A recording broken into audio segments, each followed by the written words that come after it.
Myles Garrett could be boycotting this team over the Deshaun Watson and Shedeur Sanders battle. Now, Myles Garrett has been vocal this whole offseason how he believes in Shedeur Sanders, how he wants Shedeur Sanders to be the quarterback. Shedeur Sanders, as a veteran, what's impressed you the most on how he's approached the game? All the time he takes. Now, for whatever reason, he making it his business to speak with his actions. And his actions to me lets me know there is something definitely going on within the Cleveland Browns locker room that we have to pay attention to. I just don't think the trajectory of the team for having success in the near future, I don't think we're aligned in that currently. That's kind of just led to my opinion and my feelings at this moment. I feel like at this point in my career, I want to have more postseason success. Yes. I want to the opportunity at least to go out there. Myles Garrett is suddenly at the center of another Cleveland Browns storm, and this one has fans reading between every single line. Because while the Browns were posting photos from off-season workouts showing quarterbacks, receivers, coaches, and the new energy inside the building, one very important face was missing. Myles Garrett was nowhere to be found. And when the face of your defense is not in the building, but then pops up publicly at a concert, the internet is going to do what the internet does. It starts connecting dots, building theories, and asking one uncomfortable question. Is Myles Garrett sending a message to the Browns over this Shedeur Sanders and Deshaun Watson drama? Now, let's be clear from the jump. Nobody has confirmed that Myles Garrett is officially boycotting anything. We have to be careful with that word, because off-season workouts can be voluntary, and players miss them for all kinds of reasons. But this is Cleveland, and nothing around this team ever stays simple. When Garrett has already spoken highly of Shedeur Sanders, and then the Browns seem to be pushing Deshaun Watson back into the spotlight, fans are going to notice. They're going to ask why Garrett is absent. They're going to ask why Watson keeps showing up in team content. And they're definitely going to ask if something deeper is happening behind the scenes. I'd say this, Mary Kay. Myles is a career Brown. He is one of the faces of our organization. I think we've been very clear, both past and present, in terms of our feelings on that. So I understand all the questions.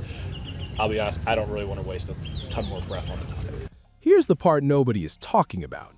Myles Garrett does not need to say a word for his absence to become a storyline. That is what happens when you are the biggest star on the roster. If a backup misses a workout, nobody cares. If Myles Garrett misses one, people start analyzing the whole building. And because Garrett has been one of the players publicly praising Shedeur's work ethic, his absence becomes even louder. Fans remember him talking about Shedeur showing up early, sitting in coaches' offices, going over plays, studying schemes, and preparing himself for his moment. Garrett sounded impressed with the maturity.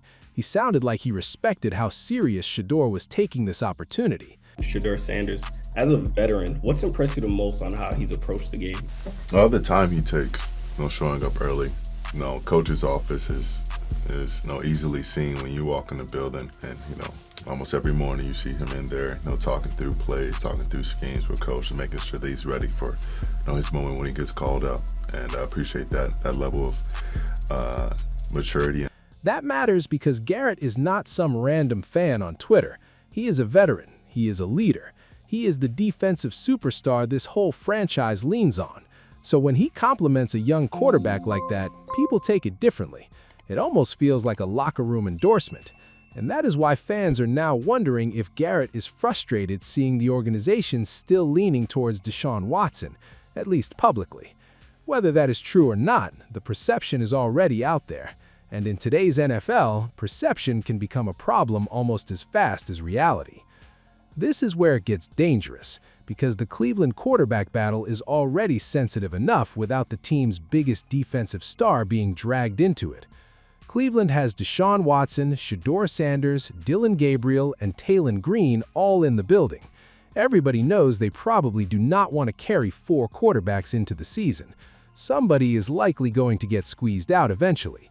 And every photo, every rep, every mic'd-up clip, every social media post now feels like evidence to fans.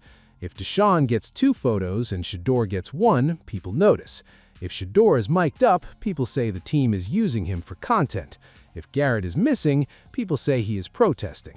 That is how tense this whole situation has become. The Browns' quarterback room feels like a reality show right now. Watson trying to prove he still has something left, Shedeur with the massive fan base and the belief he deserves a real shot, Gabriel trying to survive the numbers game, and Taylen Green bringing elite athletic traits that make coaches curious. That is a lot of energy in one room. And when the team posts pictures of all 4 quarterbacks standing together, fans are not just seeing an off-season photo, they are seeing a battle, and everybody has already picked a side.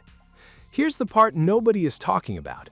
Shedeur Sanders has become more than just a quarterback competition story. He has become a symbol for Browns fans who are tired of the Deshaun Watson era. Fans see him smiling at workouts, wearing a microphone, interacting with teammates, and they immediately say this is the guy the city can rally behind. Then they see Watson getting highlighted, and they feel like the organization is forcing something nobody wants anymore. That emotional gap is not just a fan problem, that is an organizational problem, and it is only going to grow the longer this stays unresolved. This is where young players usually make a mistake. They let the noise turn into pressure before they have even won the job. Shedeur cannot control what fans say. He cannot control who the Browns post on social media. He cannot control whether Myles Garrett shows up to voluntary workouts or not. All he can control is showing up, learning the offense, winning reps, and forcing the coaches to take him seriously. And to his credit, that is exactly what Garrett praised him for. The early mornings, the film sessions, the meetings, the attention to detail. That is the stuff that actually matters inside the building. Not the social media posts, not the fan polls, the work. And then there is the Myles Garrett situation, which took on a life of its own very quickly. One missed workout should not turn into a character trial. This man has carried the Browns' defense by himself for years. He has wrecked games single-handedly. He has been the one constant superstar, while the offense has been falling apart around him season after season.